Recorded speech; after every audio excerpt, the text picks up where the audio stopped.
We're looking at the romantic comedy drama, How to Be Single. Which is such a deceptively rich text to analyze. It really is, because if you actually look at the underlying mechanics of this narrative, it's not just a rom-com. It is a surprisingly rigorous examination of modern attachment theory, identity formation, and the often terrifying process of, well, learning to be alone. Yeah, the central thesis embedded in this narrative poses a deceptively simple question. What is the actual function of being single? Right. Like, what is it for? Exactly. Society treats singleness as a default setting, a waiting room, Right. or strictly as a deficit, just the absence of a partner. Yeah, like you're missing a piece. But the psychology we're looking at today asks us to reframe that entirely. Is it just a negative state, a lack of something, or is it an active, profoundly necessary developmental phase? And that is why this matters to you, listening right now, because whether you are currently single, navigating the bizarre landscape of modern dating, or honestly, if you've been happily married for 3 decades, understanding the core difference between wanting a relationship and needing a relationship is a universally vital part of being a functional adult. It's all about knowing where your foundation actually lies. Exactly. So we are going to follow the protagonist, Alice, as she voluntarily initiates this crisis we talked about. We'll look at the different archetypes of adulthood she encounters, and ultimately we're going to completely dismantle and rebuild what a happy ending actually means. Sounds like a great roadmap. Let's start with the catalyst. So we meet Alice, a young woman whose entire adult identity has been totally fused with a serious long-term relationship. I mean, she's been with this guy since college. They are practically a single organism at this point. And the critical psychological element here is the timing of this relationship. She hasn't just been with him for a long time. She has spent her formative adult years with him. Which makes a huge difference, right? A massive difference.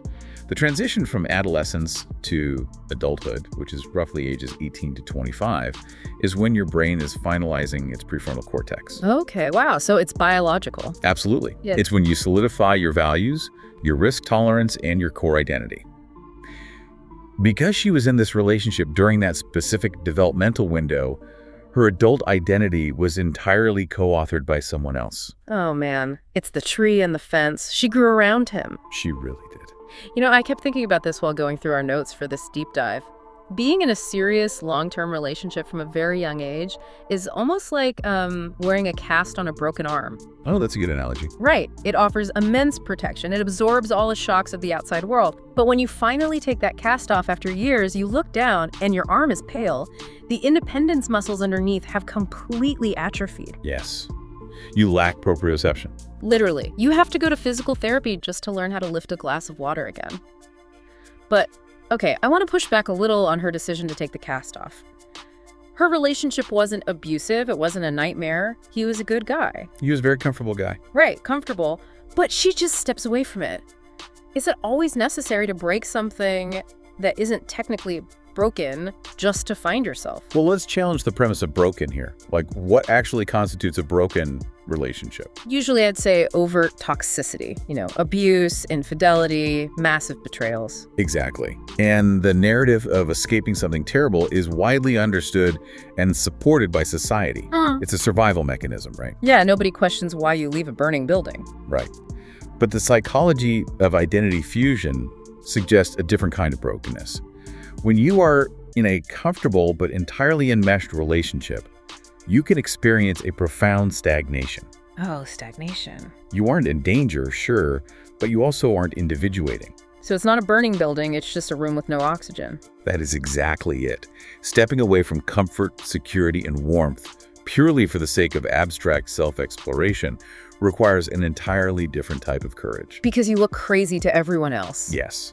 It invites massive judgment because it violates the social contract of don't rock the boat. People will ask, why ruin a good thing? Right, like he has a good job, he's nice to you, what's your problem? Exactly. But the underlying motivation for this painful choice isn't a desire for chaos. It's a drive for self-efficacy. When you are in that highly comfortable, co-authored state, you basically just float. Yeah. Your partner gets a job in a certain city, so you move to that city. Your partner's an extrovert, so their friends become your friends. You aren't actively steering the ship. You're just a passenger enjoying the view. And the decision to step off the boat is driven by the terrifying realization that you don't actually know if you can swim. Precisely. You have to test your own buoyancy. But the paradox here is that making the decision to leave that comfort zone is only the first step, the real test. I mean, the moment you hit the water begins, the second the safety net is actually gone. Which is a massive shock to the system. Total shock. And that brings us to her collision with her completely new reality. She takes this leap, she initiates the breakup, and she moves to New York City for a fresh start. And we have to note, setting the narrative in New York City is a very deliberate environmental choice by the creators. Oh, totally. She arrives in an environment that operates at maximum velocity. It's crowded with ambitious dreamers, relentless noise, and just endless variables. It's a lot. It is a massive sensory overload that sharply contrasts with her internal state. Inside, she is raw, stripped of her identity, and suddenly lacking her primary regulatory mechanism, which was her partner. Right. And outside, there is a city of millions operating at peak intensity. I have to pause on the irony of this, though. Because she decides she needs to learn how to be alone, so she moves to one of the most densely populated, crowded, loud, and claustrophobic places on the face of the earth. It just feels incredibly counterintuitive. It seems counterintuitive until you look at the psychological mechanics of what she's actually experiencing. We need to distinguish between solitude and loneliness. Okay, break that down for us. Well, in a city like New York, you can be pressed up against 50 people on a subway car and experience a spike in cortisol that mimics being abandoned in the wilderness. Wow. Because loneliness is not about the absence of people. Loneliness is a state of lack. It is a biological threat response. Wait, a threat response? Like a literal fight or flight trigger? Yes, exactly. From an evolutionary biology standpoint, human beings are tribal animals. For hundreds of thousands of years, being separated from the tribe meant literal death. Right, you would starve or be eaten by a tiger. Exactly. So the brain evolved to treat social isolation as a critical survival threat. When you feel lonely, your body actually releases cortisol. Your heart rate variability changes. Your body is physically reacting? Yes. Your immune system function actually alters. Your brain is essentially screaming, "You're disconnected, find a human or you will die." That is so intense. It is. So initially, Alice is overwhelmed by this unfamiliarity. She misses the regulatory comfort of her old relationship. The loneliness is physically crushing because her nervous system is in a constant state of alarm. That makes so much sense. I mean, it's sitting in a tiny apartment on a Friday night, hearing the sirens and the people laughing down on the street, and feeling like you are completely invisible. Right. Your body is basically reacting as if you've been exiled from the village. But obviously, she can't stay in that state of physiological panic forever, right? How does she move from that to solitude? So the shift from loneliness to solitude is a profound cognitive reappraisal.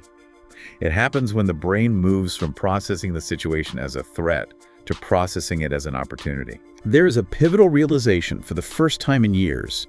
Every single decision she makes belongs only to her.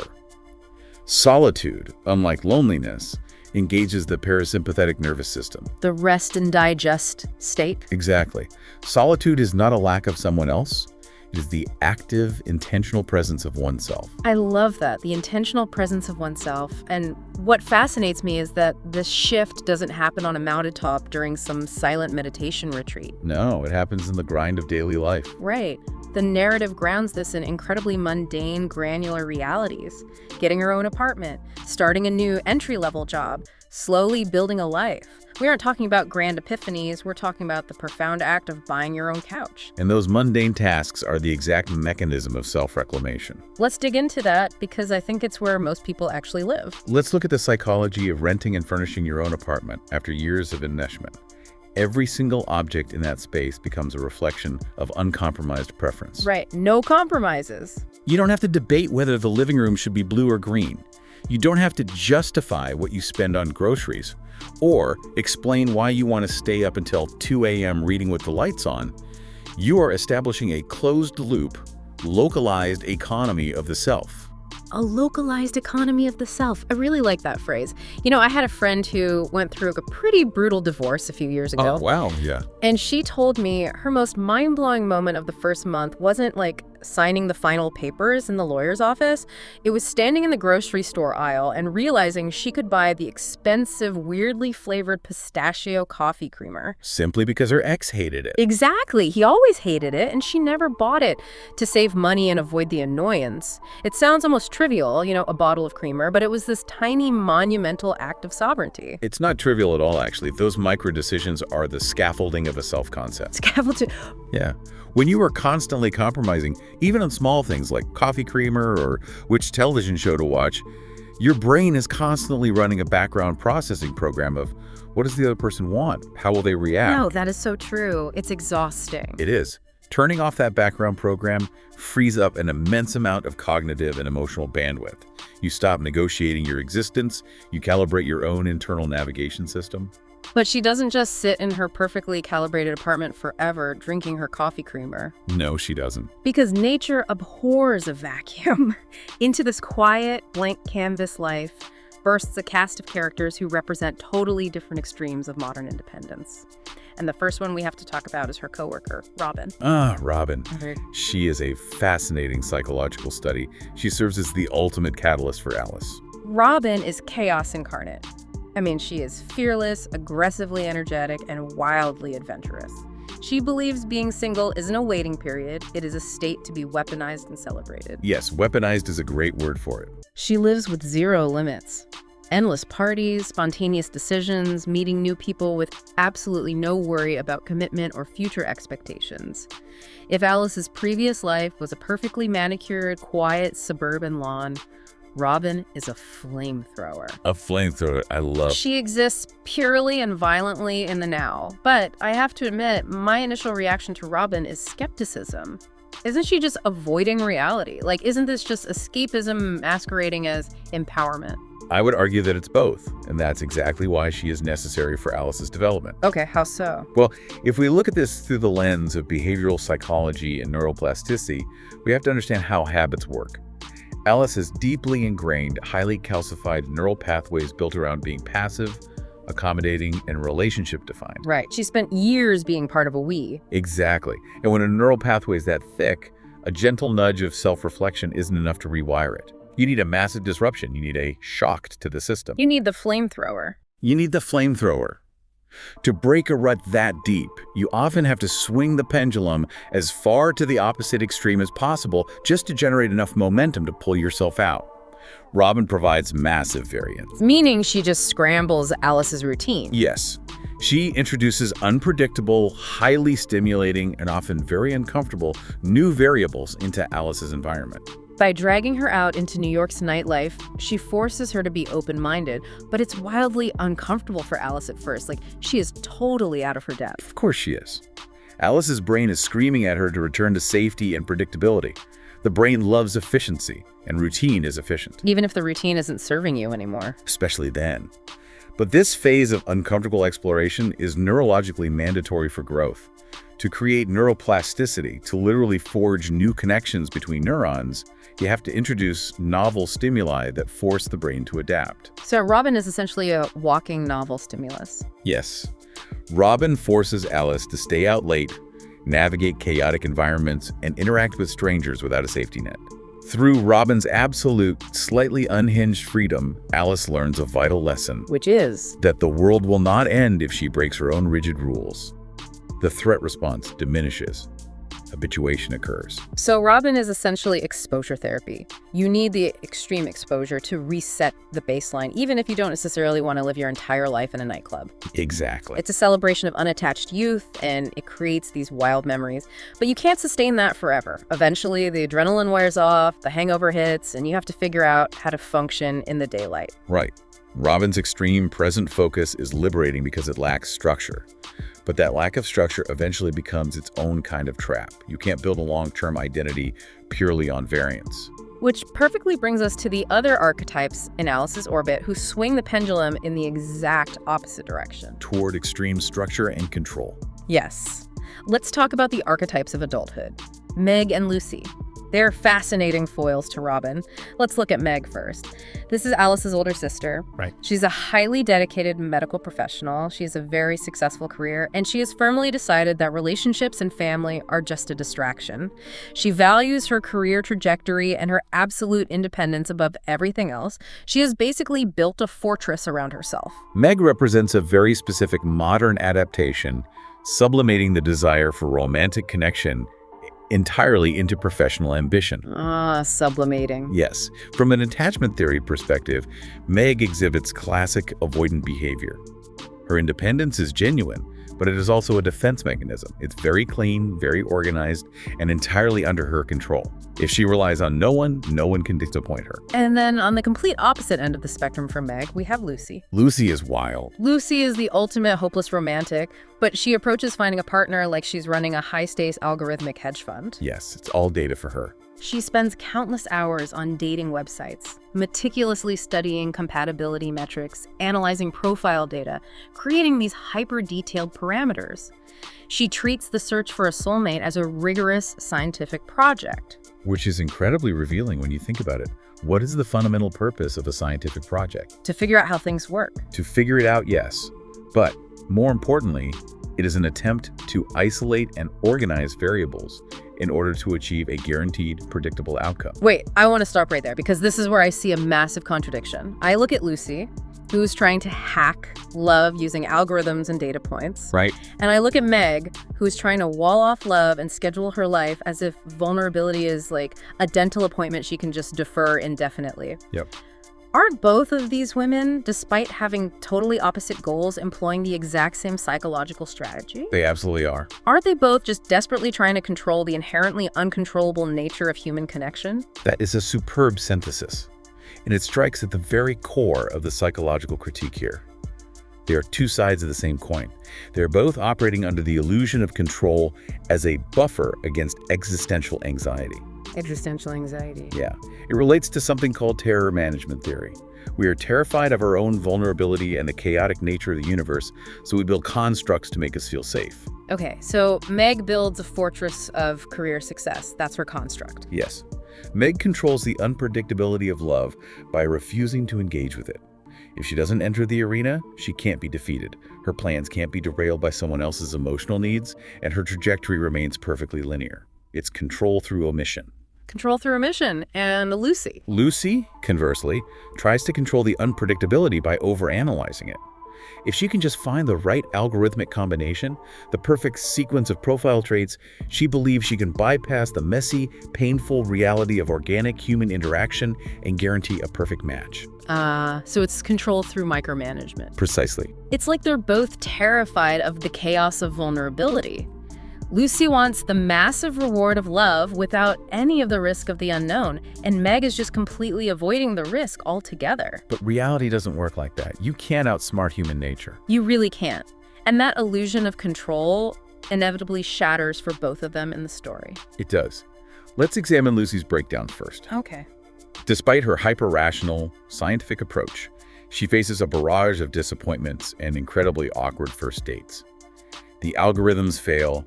The profiles are misleading. Because people lie on the internet. Because people lie, but also because the complex biochemical reality of two human beings sitting across a table from each other simply cannot be coded into a perfect success rate. Yet, what really stands out about Lucy is her relentless, almost irrational optimism. To keep putting yourself out there.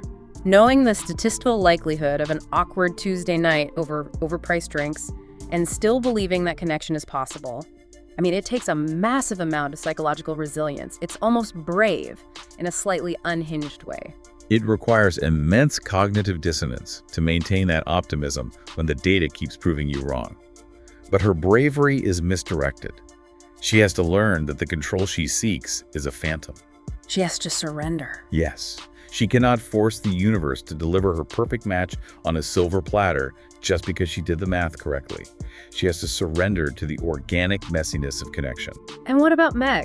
Because her fortress gets breached too, but not by a failure. No, Meg's disruption comes from within, which is the one variable she couldn't wall off. Meg, who had her entire life perfectly scheduled and optimized for independence, is suddenly challenged by unexpected new desires. She wants a baby. She begins to want a child, Yeah. Her fortress of avoidant independence is breached not by a romantic partner forcing their way in, but by a shift in her own internal somatic state. She realizes she wants to be a mother. Which proves that human beings aren't static blueprints. Like, you aren't the exact same person at 35 that you were at 25. Not at all. The rigid goals you set for yourself when you were younger, mostly just to protect yourself, might not fit the person you've actually become. And this illustrates a foundational principle of adult development growth rarely follows a predictable, linear path, even for the most steadfast, organized individuals. And you schedule it. You really can't. You can build the most beautiful, structured life imaginable, but life itself introduces exogenous variables. A sudden career shift, a health scare, or simply waking up one day and realizing your core values have evolved. Meg has to learn to surrender her rigid control and allow herself to want something she had explicitly sworn she didn't need. So if we look at Alice, our main character, she is caught squarely in the middle of these three extreme philosophies. She's the observer. Yeah. She's observing Robin's pure, chaotic, present-tense hedonism. She's watching Lucy's future-focused, hyper-controlled, algorithmic romanticism. And she's seeing Meg's walled-off, avoidant independence. Alice is essentially beta-testing adulthood through her friends. That's a great way to put it. She's synthesizing these viewpoints, figuring out the flaws in each approach, and pulling the functional pieces to form her own worldview, which leads us to a massive paradigm shift in how we view modern romance. And the narrative takes a sharp, highly necessary divergence from the traditional romantic comedy formula here. Thank goodness. Right. Traditional rom-coms operate on a very specific teleology. The messy dating phase is just the narrative hurdle you jump over to reach the inevitable, perfect fairy tale ending. The goal is marriage, and everything else is just prologue. But the psychology we are analyzing explicitly rejects that framework. It portrays modern dating in its actual messy reality, Exciting beginnings, disappointing endings, unexpected friendships, and moments of genuine connection that don't necessarily lead to a lifelong commitment. Exactly. I have to say, looking at this part of the research was a massive breath of fresh air. It is incredibly validating to see romantic failures framed not as these tragic, soul-crushing defeats that mean you are unlovable, but strictly as necessary data points. They are data points. They are opportunities for growth and self-reflection. It completely lowers the stakes. If you go on a date and it doesn't work out, it's not a failure of your character, it's just a data point. We really need to unpack the societal shift happening here. Historically and evolutionarily, society has measured the success of a relationship entirely by its longevity. Like, if you didn't die together holding hands at 90, it failed. Exactly. The cultural script says that if a relationship ends, it failed. But psychological research into human attachment suggests something far more nuanced. Every interpersonal experience leaves behind structural changes in your understanding of yourself. So it's iterative learning. Precisely. Let's say you have a relationship that lasts 3 months. It ends because you realize you have fundamentally incompatible conflict resolution styles. Under the traditional model, that was a waste of time, a failure. Right. Under the psychological model, that was a highly successful, accelerated crash course in defining your boundaries and understanding your communication needs. I love the idea of a failed relationship actually being a highly successful crash course. It changes the entire emotional vocabulary. It does. Because when you remove the immense suffocating pressure of finding the one, you actually allow yourself to be present. If romance isn't a fairy tale leading to a guaranteed happily ever after, then the people you date aren't just stepping stones you use to get to the altar, they are teachers. Yes. Some romances succeed long-term, some fail spectacularly, but the failure is just a step on the path of calibrating your own identity. And it changes the nature of the interaction. When you are desperately searching for the one, you're constantly evaluating the other person against an impossible, idealized rubric. A checklist. A rigid checklist. You aren't seeing them, you are seeing how well they fit into the empty slot in your life.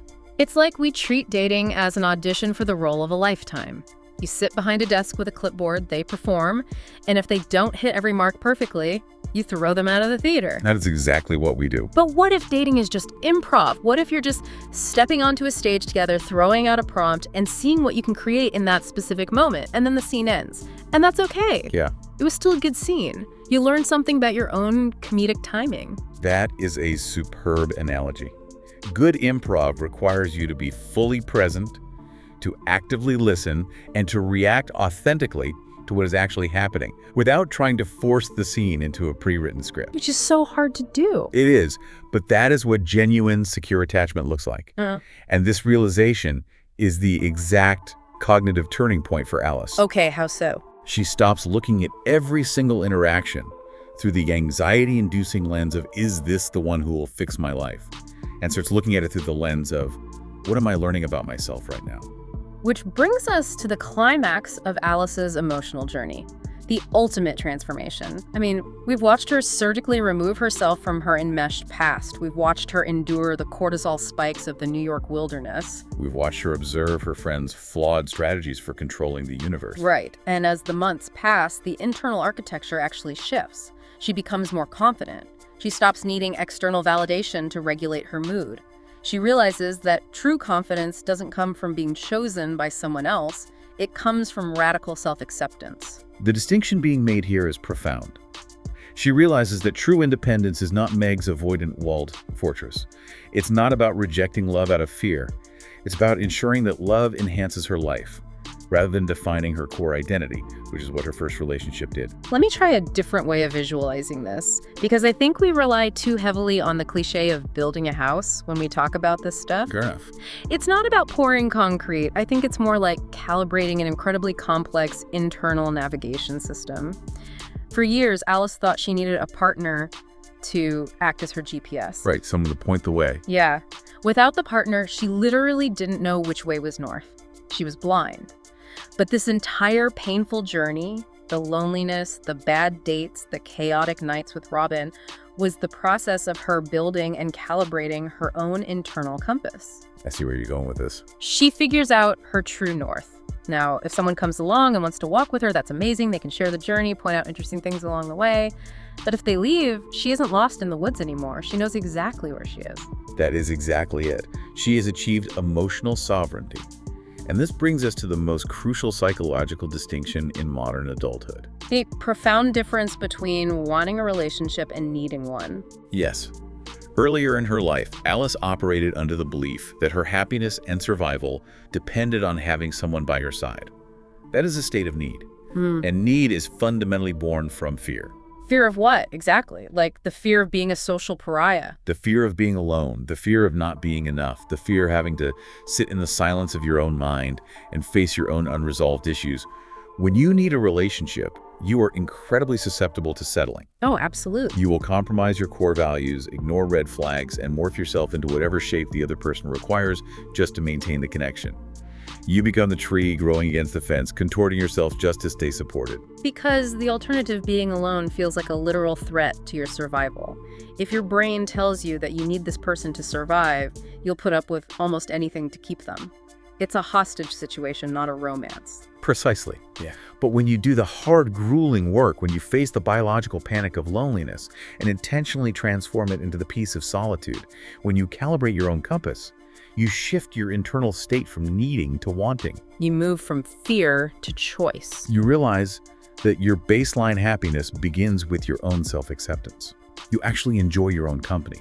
At that point, any future relationship you enter is fundamentally stronger because it is based entirely on choice. Yeah, you are choosing to let someone into your localized economy, not because you are terrified of the dark, but because you genuinely enjoy the light they bring. Beautifully said. So, looking at the big picture, the ultimate conclusion here is that being single is not a problem waiting to be solved. It's not a disease you need to cure before your life can truly begin. It is a vital, non-negotiable chapter of emotional freedom and cognitive development. It completely flips the societal script. The friendships she forms, the professional challenges she overcomes, the small mundane moments of peace she curates. These aren't just filler episodes before the main character shows up. Yeah. These become the meaningful substance of her life. The greatest love story, when you strip away all the Hollywood tropes, is the one you create with your own autonomy. I love that so much. I want to take a moment to summarize this incredible journey we've just been on for you, listening right now. We started with the sheer terror of losing an identity that was entirely wrapped up in someone else.